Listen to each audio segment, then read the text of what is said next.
Ya, assalamualaikum warahmatullahi wabarakatuh. Comeback lagi dengan saya. Kali ini masuk ke pertemuan kelima. Alhamdulillah, tidak terasa sebentar lagi kalian akan menjalankan UTS, ujian tengah semester. Oke, saya sudah dapat jadwalnya. UTS untuk kalian kewirausahaan itu tanggal 3 Mei 2021. Jadi siap-siap. Oke, saya juga sudah buat soalnya. Sekilas info, lupakan hal itu, tapi kalian harus benar-benar persiapan ya. 3 Mei 2021. Ya, pertemuan kelima kali ini saya akan membahas terkait eksekusi ide usaha. Oke, karena namanya eksekusi berarti nanti ada tugas. Tugas ini yang akan terus berlanjut pada pertemuan-pertemuan berikutnya. Nanti pada pertemuan terakhir kalian akan merepresentasikan dari ide usaha yang kalian buat. Tenang, kalian tidak sendiri untuk kali ini. Seperti yang saya pernah bilang pada pertemuan pertama bahwa setelah UTS akan ada kelompok kembali.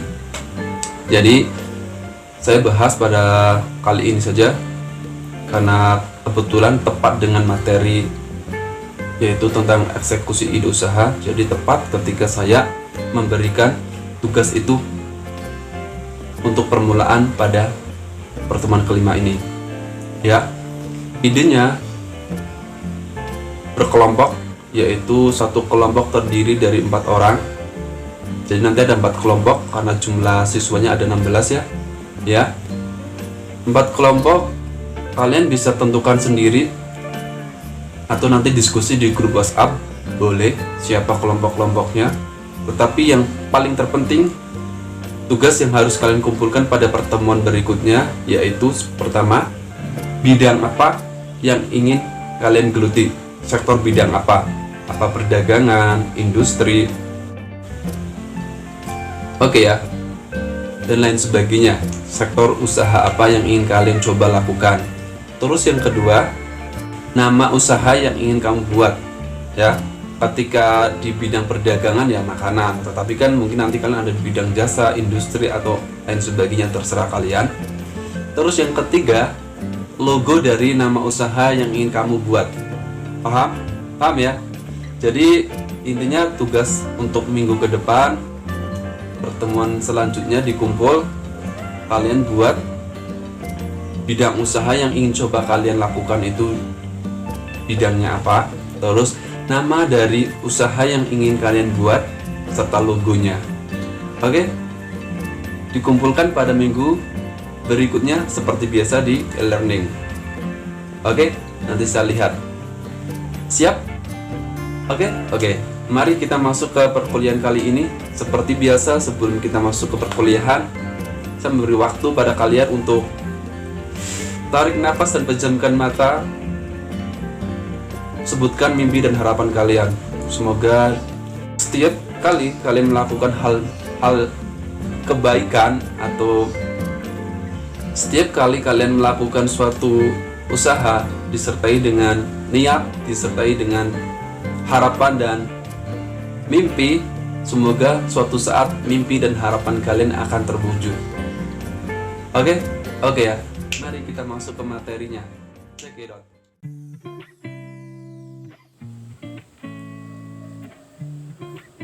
Oke, sudah siap? Mari kita masuk ke dalam materi pertemuan kelima, yaitu terkait eksekusi ide usaha.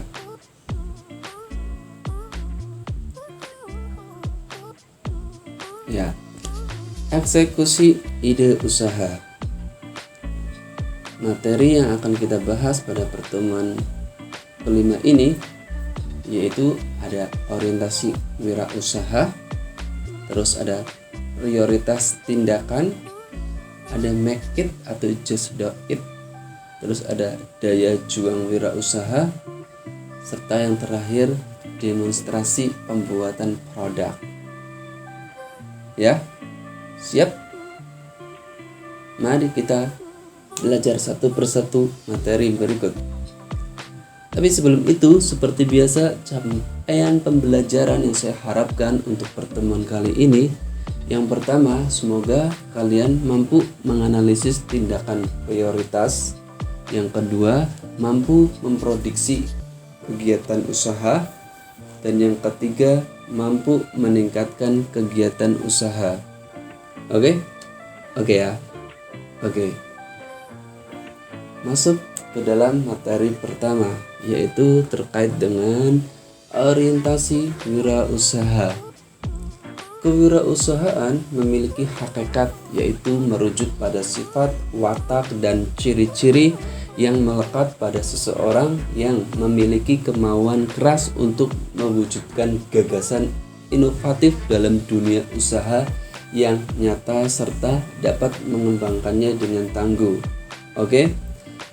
Porter mendefinisikan orientasi kewirausahaan sebagai strategi benefit perusahaan untuk dapat berkompetisi secara lebih efektif di dalam marketplace yang sama.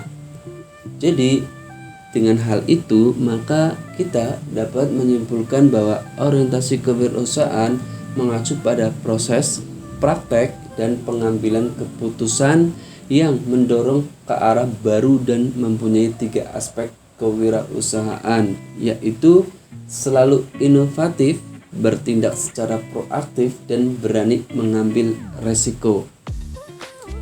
Jadi pada intinya, orientasi wirausaha itu terdiri dari 3 aspek penting ini, yaitu selalu inovatif, bertindak secara proaktif, dan berani mengambil resiko. Orientasi kewirausahaan memegang peranan penting dalam meningkatkan kinerja usaha dan menjadi suatu makna yang dapat diterima untuk menjelaskan kinerja usaha. Jelas ya? So, orientasi wirausaha apa yang ingin kalian coba? Setelah kita mengetahui definisi tentang orientasi wirausaha, sekarang saya menanyakan kepada kalian, orientasi wirausaha apa yang ingin kalian coba? Maksudnya di bidang sektor apa? Apa pendidikan? Apa industri? Apa perdagangan? Bisa tulis di kolom komentar seperti biasa dan berikan alasannya kenapa. Oke? Berikutnya kita masuk ke materi yang kedua, yaitu terkait prioritas tindakan. Karena prioritas tindakan ini masuk ke dalam materi berorientasi pada tindakan, maka kita pelajari dulu materi terkait berorientasi pada tindakan. Nah, berorientasi pada tindakan berarti berpikir cepat dan bertindak terhadap suatu keadaan untuk menghasilkan solusi permasalahan yang baik dan efektif. Sikap ini terkadang dikaitkan dengan seberapa seseorang responsif terhadap keadaan, seberapa cepat untuk mengambil tindakan sebagai solusi terhadap masalah yang ada, dan seberapa jauh komitmen orang tersebut atas perkataannya. Oke? Nah, seorang pengusaha selalu menghadapi resiko, ketidakpastian, dan keterbatasan dalam setiap masalah yang dihadapi. Itu sangat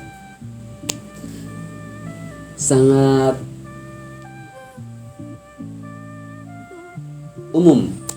Seorang pengusaha memang akan menghadapi hal ini. Kalau dia hanya berkata-kata dan tidak bertindak, segala kesempatan yang ada berubah menjadi bencana atau kerugian. Oke, jelas ya. Ketika kita hanya berkata-kata saja tanpa ada action, ya apa yang diharapkan? Ya jelas hanya akan terjadi suatu bencana atau kerugian. Selain itu, seorang pengusaha juga harus memiliki orientasi PDCI atau Plan, Do, Check, and Action. Oke, hal ini berarti dia tidak hanya sekedar merencanakan berbagai strategi dan taktik, tetapi juga melaksanakannya. Nah, ini kebanyakan orang, kadang saya pribadi juga banyak berpikir merancang suatu ide, tetapi dalam melaksanakannya itu masih setengah-setengah atau bahkan tidak dilaksanakan sama sekali. Jadi ketika kalian sudah mencoba ingin berwirausaha kalian harus memiliki orientasi PDCI, Plan, Do, Check, and Action. Semua ini dilakukan. Ketika kalian melakukan hal ini, kamu akan menemukan sesuatu hal atau hasil yang kamu harapkan. Hal ini berarti dia tidak hanya sekedar merencanakan berbagai strategi dan taktik, tetapi juga melaksanakannya. Dengan hal itu kan kita akan tahu juga hasilnya seperti apa. Yang penting kamu sudah melaksanakannya dan mengimplementasikan dari ide yang kamu buat. Secara spesifik, seorang pengusaha harus menghindari NATO. Apa itu NATO? No action, talk only. Tidak ada tindakan, hanya berkata saja. Percuma kan? Ya. Terus ada NADO. Apa itu NADO? No action, dream only. Tidak ada tindakan, hanya bermimpi saja. Apalagi ini. Hanya bermimpi tetapi tidak ada tindakan. Sampai kapan kamu bisa meraih mimpi tersebut? Iya kan? Terus ada NACHO. No action, concept only. Tidak ada action, hanya sebatas konsep. Itu juga percuma. Jadi inti pada intinya kalian harus melakukan konsep PDCI, Plan, Do, Check, and Action. Oke? Nah, berikut ada 8 kriteria menurut Stephen Covey tentang efektif seorang. Yang pertama ada proaktif. Yang kedua, bermula dari ujung pemikiran atau end of mind. Yang ketiga, ada dahulukan hal yang utama. Keempat, berpikir menang-menang atau win-win. Yang kelima, memahami untuk dipahami. Keenam, sinergi. Ketujuh, menajamkan ketahanan, fleksibilitas, dan kekuatan. Yang kedelapan, menemukan keunikan dan membantu orang lain menemukannya. Kenapa saya tidak satu persatu menjelaskannya? Karena setelah ini saya akan menjelaskan satu persatu. Makanya saya sebutkan terlebih dahulu 8 kriteria orang yang efektif menurut Stephen Covey. Oke, yang pertama yaitu proaktif. Proaktif tadi juga sudah disebutkan di orientasi wirausaha. Nah, proaktif mengambil inisiatif untuk bertindak, bukan menunggu atau berwacana. Oke? Intinya proaktif itu kita yang inisiatif. Misalkan contoh, kalian mahasiswa, kok pada jam mulai mata pelajaran bapak ini belum masuk. Ya, kamu inisiatif menanyakan ke bagian BO atau ke dosen yang bersangkutan, menanyakan, takutnya dosen tersebut lupa atau bagaimana. Nah, kamu berarti proaktif di sini. Terus mengambil tindakan sebelum sebuah kejadian yang tidak dikehendaki muncul. Oke? Jadi kamu sudah mengantisipasi sekiranya nanti akan terjadi bagaimana, tetapi kamu sudah ada sebuah gagasan atau antisipasi untuk menangani sebuah masalah itu, sehingga kalian akan terlatih di lapangan dan memiliki intuisi karena kamu sudah proaktif terlebih dahulu. Seperti itu. Terus ini ada sebuah contoh. Sini ada gambar tikus, di sini ada seorang yang sedang gotong royong membawa berlian. Nah, di sini ada kriteria kerja dari tikus ini. Sniff and scary, mengandalkan intuisi, bergerak cepat, memperhatikan setiap signal perubahan-perubahan kecil, tidak terbelenggu comfort zone. Yang ini terlalu terbelenggu comfort zone, terlalu terbelenggu resiko daripada keuntungan, menyalahkan lingkungan, tidak memperhatikan perubahan-perubahan kecil, terlalu terbelenggu pemikiran daripada tindakan. Nah, berdasarkan contoh ini, maka kerja siapa yang baik? Dari keterangan-keterangan ini, yang ini banyak kata terbelenggu. Secara logis atau secara logik, ya ini berarti kerja tidak dengan senang hati karena dia terbelenggu. Mungkin juga bisa kerja karena terpaksa. Kalau ini dia tadi mengandalkan intuisi, bergerak cepat, memperhatikan setiap signal perubahan-perubahan kecil dan tidak terbelenggu ya. Jadi pelajaran dari simbolisasi ini lebih baik proaktif, bertindak cepat, mengenali lapangan, dan memiliki pertimbangan yang good daripada sesuatu yang lambat meskipun dengan pertimbangan yang great. Oke, jadi ini contoh kerja yang baik dengan mengandalkan pertimbangan, walaupun mungkin dalam kita mempertimbangkan sesuatu itu agak lama prosesnya, tetapi hasilnya baik daripada cepat tetapi hasilnya kurang maksimal.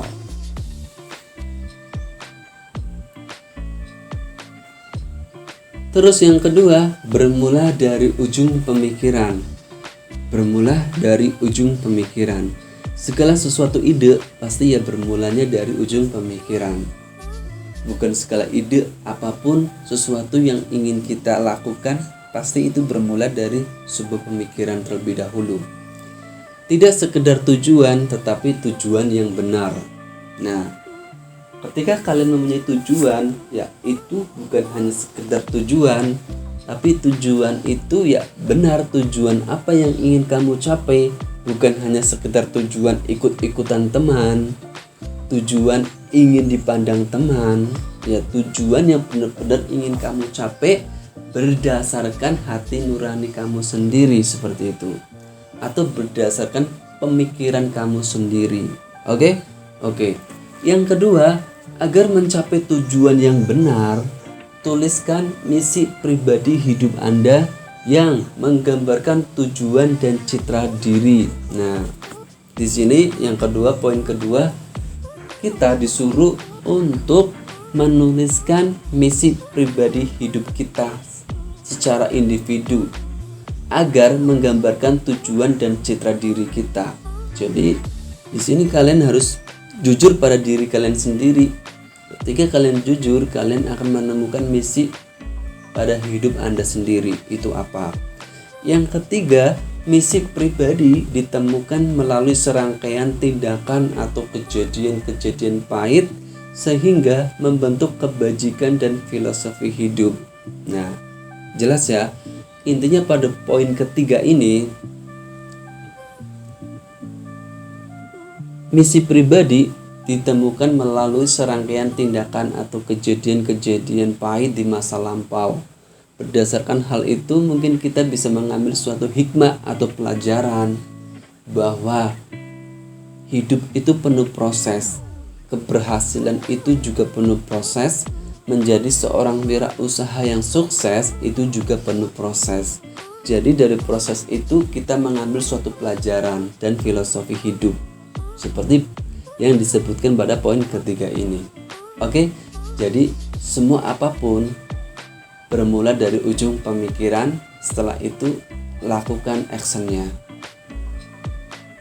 Nah, kebajikan dapat diperoleh melalui tahapan berikut menurut Renaldi Kasali.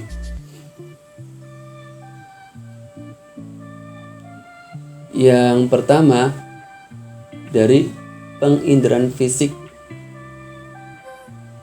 Penginderaan fisik yaitu suatu anugerah yang dikasih Tuhan kepada kita pastinya. Terus naik level lagi ke pengalaman hidup. Berdasarkan pengalaman hidup, ini akan masuk ke dalam sebuah sejarah. Sejarah kita dalam menapaki kehidupan ini. Mungkin sejarah kalian yang ingin lulus menjadi sarjana, itu juga sebagian dari pengalaman hidup atau sejarah hidup kalian. Terus yang ketiga, keilmuan. Keilmuan adalah pembelajaran.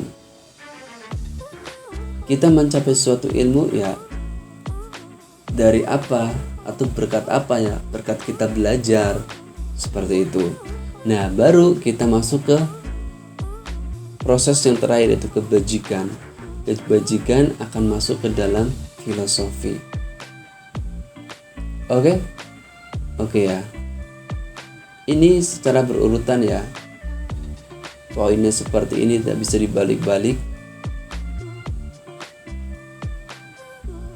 Terus penginderaan manusia tingkat 1, mulai dari bayi melalui stimulus temperatur panas atau hangat dingin, gerakan-gerakan, konsep, setelah itu bahasa tubuh. Ini cara kerja manusia dapat merasakan inderanya, mulai dari bayi melalui stimulus temperatur bisa merasakan panas, hangat, dingin. Setelah itu gerak-gerakan, setelah itu konsep, mengetahui konsep, setelah itu bahasa tubuh. Penginderaan manusia tingkat 2 dan 3. Agar mempunyai intuisi, matangkan panca indera dengan pengalaman.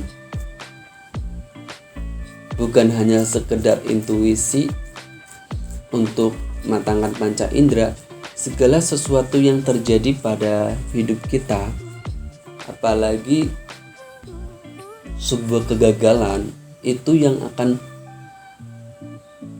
membuat kita matang dalam bertindak atau dalam merencanakan segala sesuatu, dan berharap dari kegagalan tersebut kalian akan menemukan suatu keberhasilan. Nah, yang pertama di sini maksimalisasi atau optimalisasi penginderaan dengan pengalaman lapangan. Yang kedua, sinkronisasi pikiran. Yang ketiga, indera keenam diaktifkan, action atau movement. Nah, ini adalah penginderaan manusia tingkat 2 dan 3 yang harus kamu lakukan, Mohon maaf tadi kesembet. Yang pertama, agar semakin peka terhadap suatu keadaan sekitar kalian, maksimalisasi atau optimalisasi penginderaan dengan pengalaman lapangan. Nah, ambil segala suatu hikmah yang terjadi pada hidup kalian, intinya seperti itu. Yang kedua, disinkronisasi pikirannya. Nah, sinkronkan segala kejadian yang pernah kamu alami sehingga kalian membentuk suatu hasil berdasarkan hidup kalian pada masa-masa yang dulu-dulu dan sampai sekarang. Itu disinkronkan sehingga membentuk sebuah hasil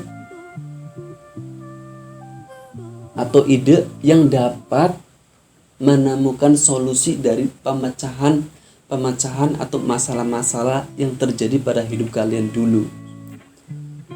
Nah, ketiga, indera keenam diaktifkan. Maksudnya bagaimana?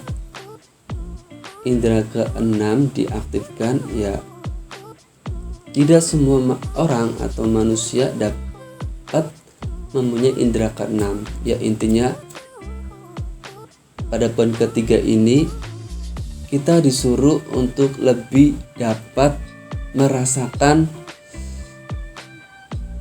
segala sesuatu intuisi yang terjadi pada diri kita. Mungkin ada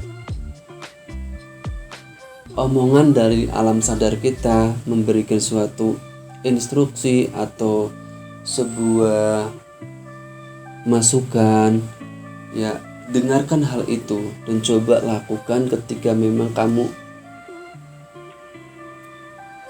dipikir-pikir kembali memang itu terbaik, ya coba dilakukan. Setelah itu yang keempat, action. Percuma kita hanya melakukan sesuatu tetapi tidak ada action, hanya berbuat ide, konsep, bermimpi tanpa ada action, itu sangat percuma.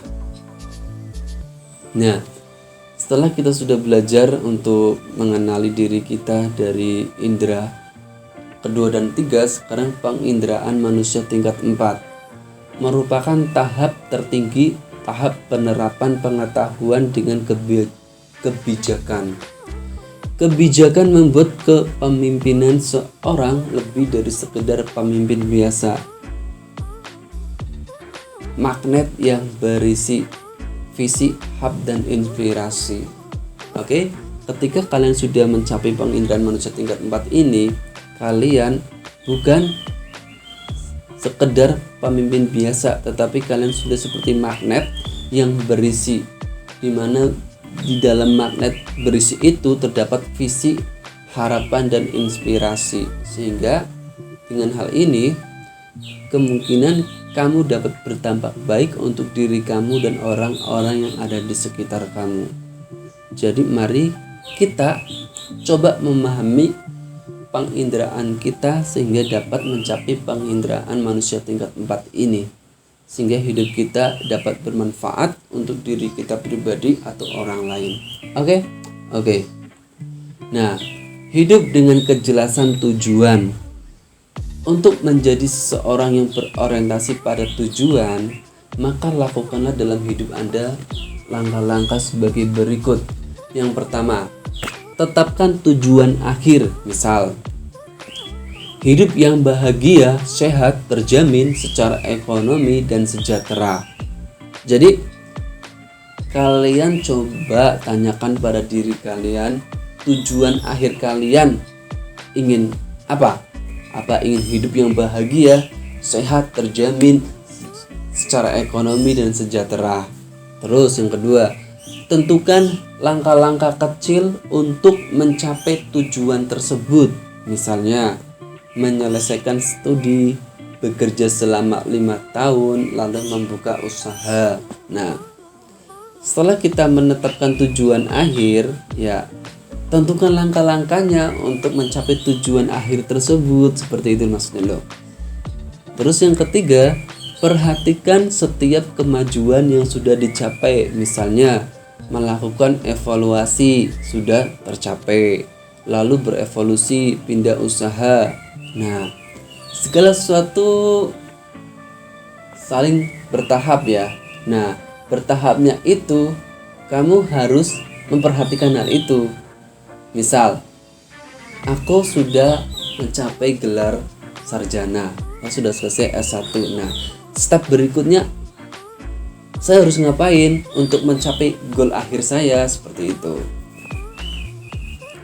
Yang keempat, saat dapat mencapai goal, rayakanlah bersama karyawan dan keluarga.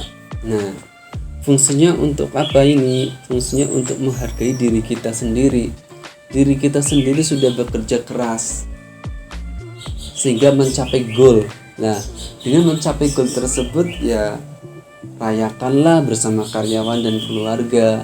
Selain itu, menghadiahi diri kamu sendiri juga menyenangkan pihak-pihak yang ada di dekat kamu, keluarga atau karyawan kamu. Oke. Dan yang terakhir, pikirkan tujuan-tujuan baru yang lebih menantang. Nah, ketika kamu dirasa sudah mencapai tujuan akhir kamu, ketika itu kamu ingin mencoba tujuan-tujuan baru yang lebih menantang, ya silakan, karena kamu sudah mencapai goal akhir kamu yang inginnya ini dan ini. Oh, ternyata ada tujuan baru lagi yang lebih menantang dan ingin kamu coba, boleh. Oke. Nah, ketiga, dahulukan hal yang utama. Nah, ini masuk ke dalam prioritas tindakan. Jadikanlah kebiasaan ini berkaitan dengan sikap yang mengedepankan prioritas. bisa membedakan antara urgent dan penting. Urgent situasi yang mendesak, sedangkan penting membutuhkan perhatian yang besar. Jadi saya tanya pada kalian, bisa kalian jawab di kolom komentar. Menurut kalian antara urgent serta penting itu didahulukan yang mana? Dan berikan alasannya. Oke, urgent dan penting ya. Sebuah urgent itu terkadang terjadi hanya sekali pada seumur hidup kita. Jadi hal itu sangat disayangkan ketika dilewati karena namanya urgent, situasi yang mendesak. Penting membutuhkan perhatian yang besar, dan suatu saat ketika kita kehilangan suatu yang penting itu, ketika kita ingin mempelajari kembali, ya kita akan memperoleh hal itu kembali. Seperti itu. Berikan waktu lebih untuk bekerja dengan perencanaan, mengembangkan hubungan, memanfaatkan peluang-peluang, dan research pengetahuan. Ingatlah, tidak semua masalah harus menjadi prioritas.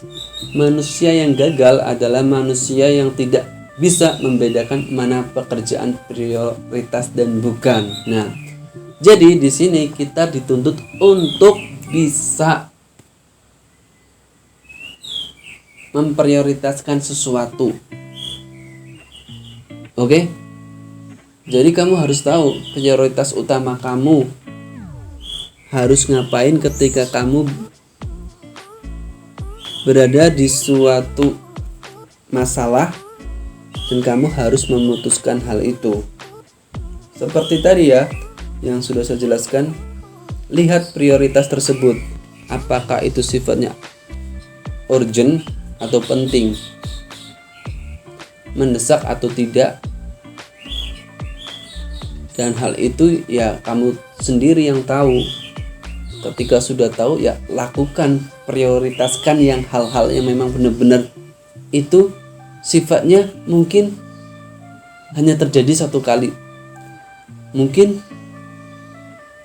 itu juga adalah perpisahan terakhir kamu dengan sahabat-sahabat kamu, keluarga kamu, sehingga mereka ingin bertemu kamu misal. Ya, prioritaskan hal itu ketika memang sifatnya ke arah ke sana.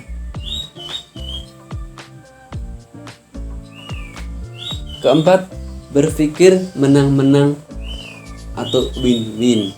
Nah, berwirausaha pada dasarnya adalah berupaya untuk memenangkan kehidupan. Ini ada beberapa kombinasi berpikir. Yang pertama ada win-win, win-loss, loss-loss. Penjelasannya, ketika ingin mengetahui, ketika win-win berarti ya menang dan Anda juga menang. Kita akan berjalan beriringan, saling perbaiki, kekal abadi. Ketika kalian selalu berpikir win-win. Ketika kalian berpikir win-loss berarti menang kalah. Pada poin pertama ini, menang, Anda kalah, rugi. Saya hanya menang sekali saja. Oke. Terus ketika loss, kalian masuk ke poin 4 ini, kalah dan Anda juga kalah. Buat apa kita teruskan kerjasama ini? Seperti itu. Berarti win-loss ini ada dua, bisa loss win dan win loss. Kalah, Anda menang. Menang, Anda kalah. Jadi berpikir pun kita sudah diarahkan untuk win-win atau menang-menang, agar itu memberikan semangat kepada diri kita pribadi untuk semangat dalam mencapai goal yang sedang kamu kejar atau yang sedang kalian raih itu apa. Jadi dalam berpikir pun kita sudah di mindset atau di doktrin lebih tepatnya untuk berpikir win-win. Oke? Yang kelima, memahami untuk dipahami. Oke? Paham ya? Bagaimana kita ingin dipahami oleh orang sementara kamu tidak memahami orang tersebut. Ketika memang kamu ingin dipahami, ya pahami dulu orang itu. Saya yakin ketika kamu memahami orang itu akan timbal balik memahami kamu. Seperti itu pada intinya. Seorang wirausaha haruslah yang pertama memiliki keterbukaan atau open minded untuk mendengarkan dan tidak cepat-cepat menolak, berargumentasi atau melawan atas apa yang didengar dari pihak lain. Di sini pada poin pertama kalian diajak untuk open minded atau mendengarkan keluh kesah dari teman kamu, pacar kamu. Tidak cepat-cepat menolak atau berargumentasi atau melawan atas apa yang didengar dari pihak lain. Nah, dengan hal ini ya kamu berarti tahu bersikap dan menjaga perasaan orang tersebut serta memahaminya. Terus poin kedua, kebiasaan mendengarkan dan memikirkannya. Nah, jangan tolak secara mentah-mentah dan tidak mau ya. Ada orang yang pengen cerita sama kamu, dengarkan dulu, difikirkan. Terus ketika kamu mempunyai penyelesaian masalahnya ya utarakan saja. Ketika memang belum ya coba yang terlebih dahulu. Dengan hal itu kan membuat kamu mengasah otak pikiran kita untuk dapat melakukan sesuatu hal yang tadinya belum kita mengetahui, jadinya kamu mengetahui. Ada usaha menempatkan diri kita pada posisi orang lain. Ya jelas ya. Ketika memang kita ingin dipahami ya kita memang harus memahami orang tersebut. Dengan cara kita memahami orang tersebut ya kita harus tahu karakter dari orang tersebut itu seperti apa. Ketika kita berada di posisi orang tersebut maka kita akan seperti apa. Jadi kamu akan tahu tentang ini.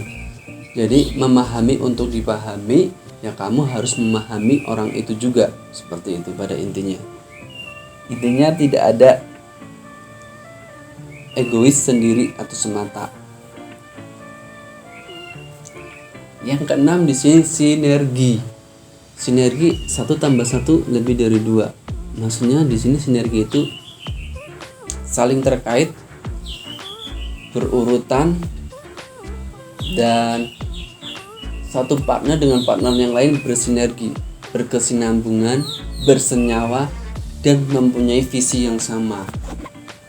Seorang wirausaha harus mencari sinergi, yaitu suatu total yang lebih besar dari penjumlahan elemen-elemen tunggalnya. Sinergi yang efektif sangat bergantung pada komunikasi. Jadi, carilah rekan usaha yang paling saling melengkapi yang berorientasi pada sinergi agar Anda dapat berorientasi pada tindakan. Contoh, mendengar. Setelah itu kita merespon. Setelah itu kooperatif. Bagian ini membentuk suatu sinergi. Kooperatif di sinilah hasil kesimpulannya. Kamu akan kooperatif atau tidak ketika kamu mendengarkan lawan bicara kamu dengan teman baik kamu. Kamu akan condong mana? Atau kamu akan kooperatif berdasarkan kebenaran hal itu. Jadi kamu tidak condong kepada teman kamu tidak condong kepada lawan kamu, tetapi kamu memang ya kebenaran mana yang benar di antara dua orang itu, seperti itu. Jadi kamu kooperatif di sini. Berarti ketika kooperatif kamu membentuk suatu sinergi.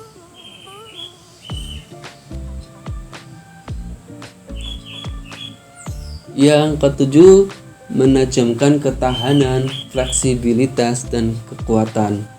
Upaya yang dapat dilakukan adalah berikan makanan pada jiwa atau spiritual, hidup yang seimbang, lakukan meditasi, bacalah buku-buku self-help yang membangkitkan semangat atau mendengarkanlah musik yang menggairahkan.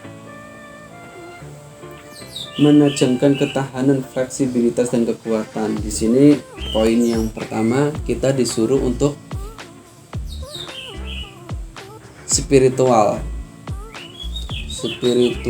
mungkin dengan cara meditasi itu sangat mempengaruhi agar kita peka terhadap diri kita sendiri, sehingga kita berpikirnya secara matang, secara terkonsep, tidak selalu mengutamakan diri kamu sendiri, tetapi berpikir secara matang, sebenarnya saya harus ngapain. Ketika kamu punya masalah, kamu akan tahu penyelesaiannya, kamu harus ngapain. Kamu tidak menyalahkan diri kamu atau menyalahkan sesuatu yang menyebabkan itu terjadi, tetapi kamu berpikir untuk menyelesaikan masalahnya, bukan menyalahkan. Setelah itu, hidup yang seimbang. Bacalah buku-buku self-help. Intinya di sini kita disuruh untuk belajar. Salah satu belajarnya di sini seperti melakukan meditasi, baca buku-buku yang terkait untuk membantu diri kita menjadi manusia lebih baik lagi, seperti itu. Terus poin kedua, jangan pernah takut menghadapi kesalahan kecil. Jadi ketika kalian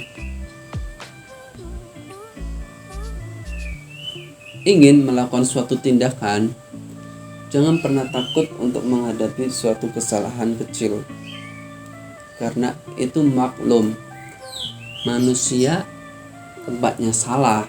Jadi intinya kamu action dulu, lakukan dulu. Nanti masalahnya akan terjadi hal-hal yang mungkin di luar ekspektasi kita, ya sudah, terima dan cari solusinya, bagaimana untuk menyelesaikan masalah itu. Smart mystic versus dumb mystic. Ingatlah, ketika manusia menciptakan pensil, manusia juga menciptakan penghapus. Jadi jadilah orang yang smart mystic, bukan yang terkuat, melainkan yang adaptif, yang berumur panjang. Oke? Menurut Charles Darwin, di sini bukan orang yang kuat loh, melainkan orang yang adaptif, orang yang mampu beradaptasi di lingkungan. Misalkan kamu dikasih di lingkungan yang tanahnya cepat longsor, kamu mampu beradaptasi, kamu mampu berpikir menangani tanah longsor tersebut harus bagaimana. Misalkan kamu dikirim ke gunung pasir, kamu juga langsung mampu beradaptasi di sana. Nah, jadi kamu dapat bertahan hidup daripada orang yang kuat tetapi tidak bisa beradaptasi, ya percuma. Kedelapan, temukan keunikan pribadi dan bantulah orang lain menemukannya. Dari perilaku efektif menjadi luar biasa, mulailah dengan menemukan atau mengenali keunikan diri sendiri. Nah, ini penting banget. Jadi kan setiap orang itu memang mempunyai keunikannya masing-masing, atau istilahnya passion dari diri kamu sendiri itu apa, gali itu. Oke, ketika kamu sudah menemukan hal itu, ketika ada teman kamu kok yang belum menemukan keunikannya atau passionnya, coba kamu bantu dengan pengalaman yang pernah kamu alami itu, sehingga mungkin si teman kamu menemukan sudut pandangnya dan akhirnya dia tahu bahwa keunikan dia adalah ini, seperti itu. Potensi diri pada 4 elemen utama ada pikiran, tubuh, hati, dan jiwa.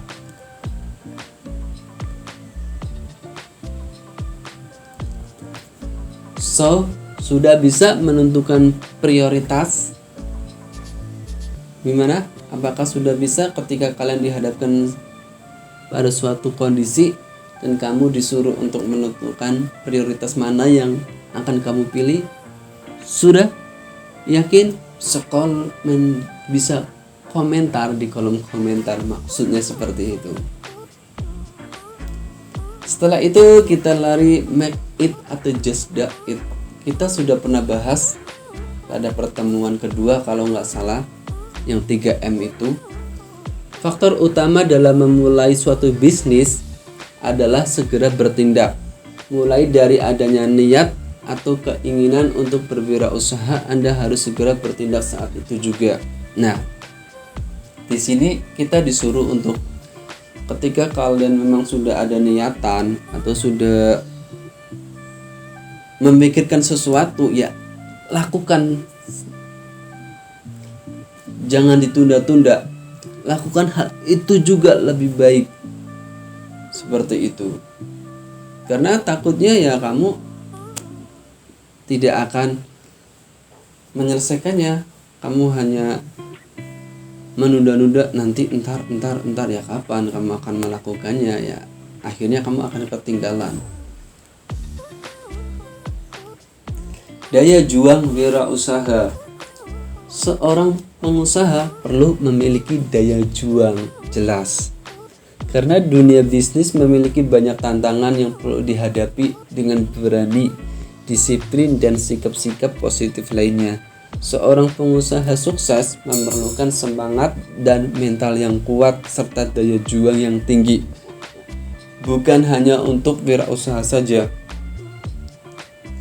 Apapun bidang kalian yang ingin kalian geluti, yang ingin kalian coba meraih mimpi itu, ya kita harus memiliki daya juang yang tinggi agar mencapai mimpi itu. Ketika kamu tidak mempunyai daya juang, ya proses kamu untuk meraih mimpi itu ya akan sangat susah, karena daya juang kamu mungkin hanya separuh, setengah-setengah, tidak full, seperti itu. Nah, di sini ada sebuah hal atau ilmu yang dapat kita terapkan pada diri kita sendiri. Pada kompetisi bisnis masa kini, kunci sukses pemasaran memang tidak sekedar memahami konsumen dan memuaskannya. Yang kedua, tidak hanya perusahaan perlu memberikan banyak manfaat bagi konsumen. Jadi, tidak hanya perusahaan loh yang memberikan banyak manfaat bagi konsumen, masih ada banyak objek-objek lain yang dapat memberikan manfaat bagi konsumen, bukan hanya sekedar perusahaan. Tidak hanya perusahaan atau produk perlu melakukan tebar pesona agar citra positifnya dipahami konsumen. Tidak cukup perusahaan perlu memahami peta kompetisi dan menentukan kompetitor targetnya. Perusahaan juga harus punya daya juang untuk bertahan menghadapi gemburan pemimpin pasar atau penantang lainnya. Nah, ini poin paling penting yang saya kasih tanda merah. Percuma kamu tahu segala hal, poin-poinnya, ingin menuju sukses kamu tahu, kamu harus ngapain, kamu harus bertindak seperti apa, dan kamu tahu, tetapi ketika kamu tidak mempunyai daya juang tinggi, ya akan sangat susah, seperti itu maksudnya pada poin-poin ini. Jadi ketika kamu memang sudah tahu cara meraih mimpi kamu, trik-trik yang dilakukan juga kamu sudah tahu, ya kamu harus diimbangi dengan daya juang kamu yang tinggi agar proses dalam meraih mimpi itu kamu tidak akan mudah menyerah, akan terus berjuang sampai mendapatkan mimpi tersebut, seperti itu. Oke. Nah, masuk ke dalam materi terakhir, yaitu terkait demonstrasi pembuatan produk. Di sini ada suatu produk, di sini ada namanya, yaitu tempe kering 3 pekan. Kita analisis terlebih dahulu dari nama. Tempe kering itu sudah maklum atau sudah lumrah, banyak banget kan. 3 pekannya ini yang mungkin membedakan dari produk tempe kering yang lain. Iya tidak? Tempe kering 3 pekan ini pasti untuk orang awam akan membuat penasaran. 3 pekannya itu mengandung arti apa, seperti itu loh. Nah, jadi buat kalian ketika memang ingin membuat suatu produk, walaupun itu produk mungkin tidak asing lagi, tetapi dari segi penamaan atau logo itu ada keunikannya, seperti itu. Sehingga itu membuat daya tarik tersendiri bagi orang untuk mereka terpikat dengan produk yang kita buat. Nah, bahan-bahan untuk membuat orek tempe 3 pekan di sini ada 2 papan tempe atau 300 gram tempe diiris tipis, terus 4 siung bawang merah diiris, 3 siung bawang putih diiris, 2 buah cabai merah diiris, 3 cm lengkuas digeprek, 1 lembar daun salam, 1 batang serai digeprek, 75 gram gula pasir, 1 butir asam jawa matang, 1 sendok teh garam, 1 sendok teh merica, garam secukupnya, dan 50 ml air. Ini adalah bahan-bahan yang bisa digunakan untuk membuat orek tempe 3 pekan tadi, seperti itu. Terus setelah di sini memberikan bahan-bahan yang digunakan, di sini juga ada demonstrasi langkah-langkah membuatnya. Yang pertama, goreng irisan tempe dengan api sedang hingga kering dan kecoklatan. Setelah itu tiriskan. Siapkan wajan anti lengket, tumis bawang merah dan bawang putih hingga harum. Terus yang ketiga, kemudian masukkan lengkuas, serai, irisan cabai merah, asam jawa, daun salam, tumis hingga seluruhnya harum. Tuang gula pasir dan air sedikit demi sedikit. Aduk-aduk hingga seluruh gula mencair dan perlahan terkaramelisasi. Selanjutnya masukkan garam secukupnya dan koreksi rasanya. Dan yang terakhir, jika konsistennya sudah pas, aduk hingga seluruh permukaannya rata dengan bumbu. Nah, ini adalah salah satu demonstrasi yang cukup lengkap karena kita diberitahu bahan-bahan yang digunakan untuk membuat orek tempe 3 pekan itu apa saja. Terus di sini juga memberikan langkah-langkah yang harus dilakukan secara bertahap agar kita tidak keliru langkah-langkahnya. Takutnya nanti hasilnya jadi beda ketika tidak urut sesuai langkah ini.